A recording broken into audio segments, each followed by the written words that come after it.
नमस्कार साथियों, मेरा नाम है आर.के. सिंह और आप देख रहे हैं संस्कृति आईएएस यूट्यूब चैनल। आज हम बात करने वाले हैं दिव्यांगजनों के संदर्भ में आई एक न्यूज़ के बारे में। न्यूज़ क्या है? तो न्यूज़ क्या है कि इसके संदर्भ में कुछ खास गाइडलाइंस जारी किए गए हैं और उसी के संदर्भ में आज हम बात करेंगे। आपके सामने दिख रहा होगा कि न्यूज़ क्या है कि ये कहा जा रहा है कि कितनी सुलभ हैं सार्वजनिक इमारतें दिव्यांगों के लिए, और इसी के संदर्भ में कुछ खास गाइडलाइंस जारी किए गए हैं, दिशा निर्देश जारी किए गए हैं, जिनके कारण ये सुर्खियों में बना हुआ है। तो आज हम इसी के संदर्भ में देखेंगे कि ये पूरा मामला क्या है, चर्चाओं में क्यों बना हुआ है। फिर हम देख लेंगे कि भारत में दिव्यांगता की परिभाषा क्या है, या भारत में दिव्यांगों के लिए कोई प्रोविज़न बनाए गए हैं, कोई कानून बनाए गए हैं, और यदि कानून बनाए गए हैं तो उन कानूनों के प्रमुख प्रावधान क्या हैं।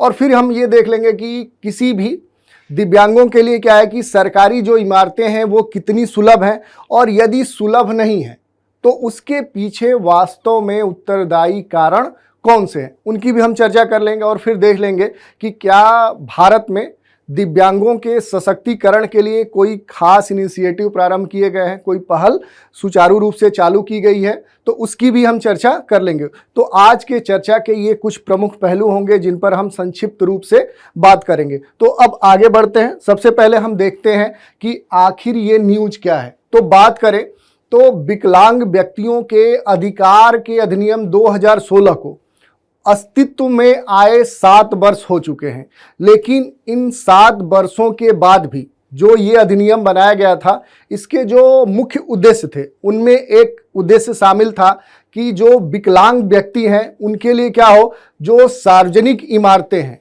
वो सुलभ हों।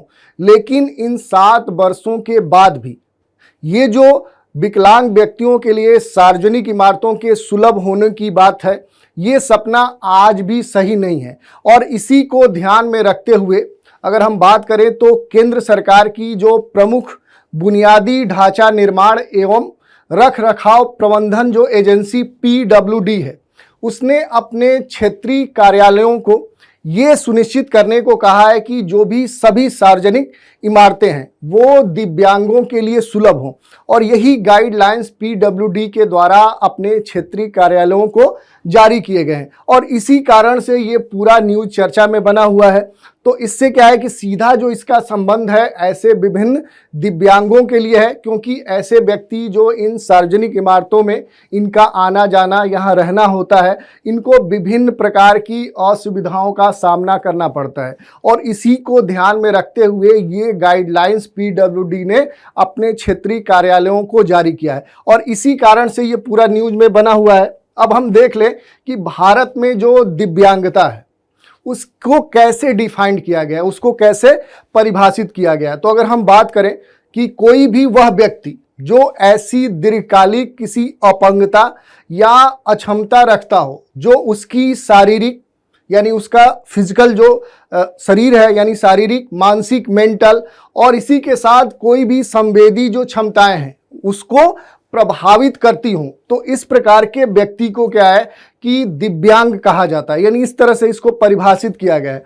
और अगर हम बात करें तो अपने देश में जो दिव्यांगता की श्रेणी है इसको कुल 21 श्रेणियों में विभाजित किया गया है। और भारत की जो कुल जनसंख्या है उसका क्या है कि उसमें से लगभग 2.68 करोड़ क्या है कि हमारे देश में दिव्यांग व्यक्ति रहते हैं, यानी इतनी इनकी जनसंख्या है। और अगर हम बात करें प्रतिशत में तो जो कुल जनसंख्या है उसका 2.21% क्या है कि इनकी जनसंख्या है, यानी कुल जनसंख्या का 2.21% क्या है कि दिव्यांग जनसंख्या अपने देश में रहती है। और इसी के साथ कुछ अन्य आंकड़ों की बात करें तो दिव्यांग जनसंख्या में अगर हम पुरुष और महिला के आंकड़ों की बात करें तो इसमें क्या है कि पुरुषों की संख्या अधिक है। पुरुषों की संख्या कितनी है तो लगभग 56%, यानी 56% क्या है कि ऐसे पुरुष दिव्यांग है।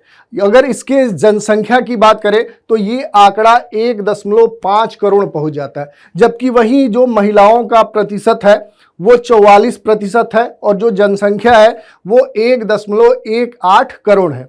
अन्य अगर आंकड़ों की बात करें तो भारत में जो 20% दिव्यांग है, व्यक्ति चलने फिरने में क्या है ये सक्षम नहीं है।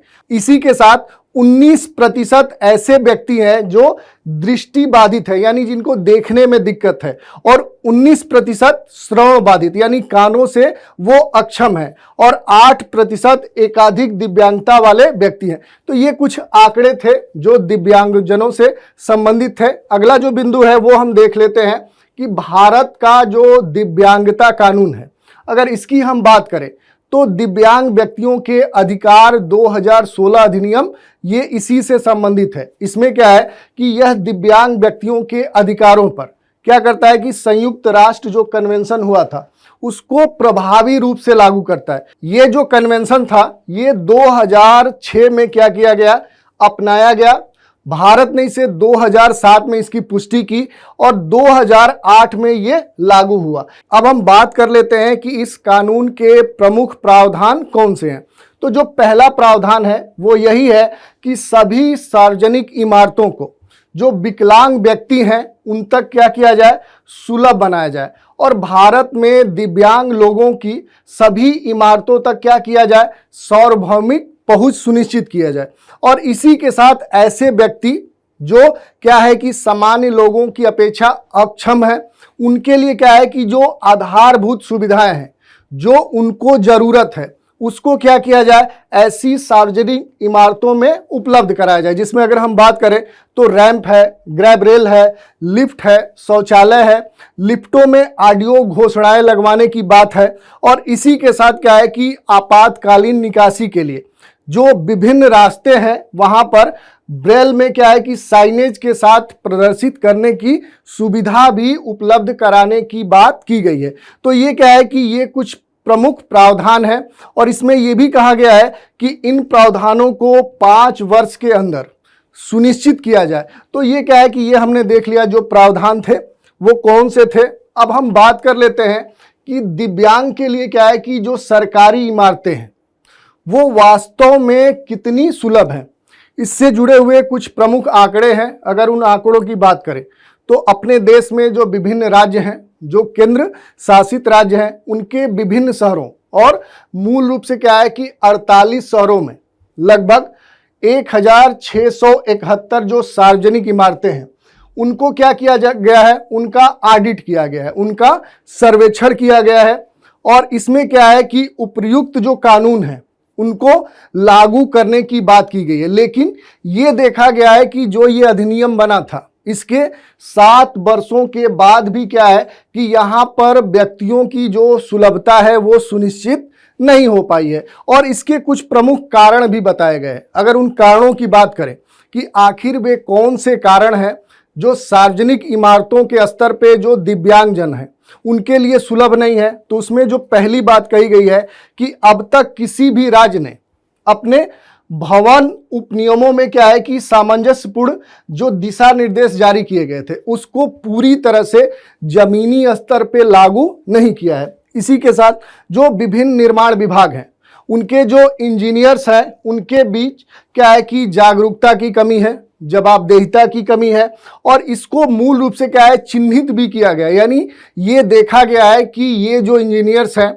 ये अपने कार्यों के प्रति क्या है अलर्ट नहीं है, और इसी के साथ ये एक्टिव नहीं है, जिसके कारण से ऐसी समस्या देखने को मिल रही है। और एक प्रमुख कारण क्या है कि बजट आवंटन की, ये भी एक समस्या इसकी है। और इसी के साथ अगर हम बात करें तो सुपरविजन या फिर कह सकते हैं कि निगरानी और इसी के साथ संवेदनशीलता की भी कमी देखी गई है। और जो प्रशासन के स्तर पे भी क्या है कि बहुत सारी कमियां हैं जो इसके पीछे मूल कारण है। तो ये हमने देख लिया कि आखिर कितनी सुलभ है सार्वजनिक इमारतें किसके लिए, दिव्यांगों के लिए। तो ये हमने बात कर ली। अब हम बात कर लेते हैं कि दिव्यांगजनों के सशक्तिकरण के लिए कौन से प्रमुख इनिशिएटिव, कौन सी पहलें प्रारंभ की गई। तो उसमें कई सारी हैं, लेकिन जो महत्वपूर्ण पहले हैं उनमें पहली है विशिष्ट दिव्यांगता पहचान पोर्टल, और इसी के साथ वर्ष 2015 में सुगम्य भारत अभियान प्रारंभ किया गया था, और 2018 में दीनदयाल दिव्यांग पुनर्वास योजना भी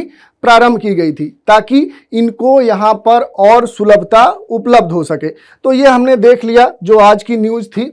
कि दिव्यांगजनों के लिए सार्वजनिक इमारतें कितनी सुलभ है और उससे जुड़े हुए जो महत्वपूर्ण बातें थी उनकी हमने चर्चा कर ली। तो आज के इस सेशन में इतना ही।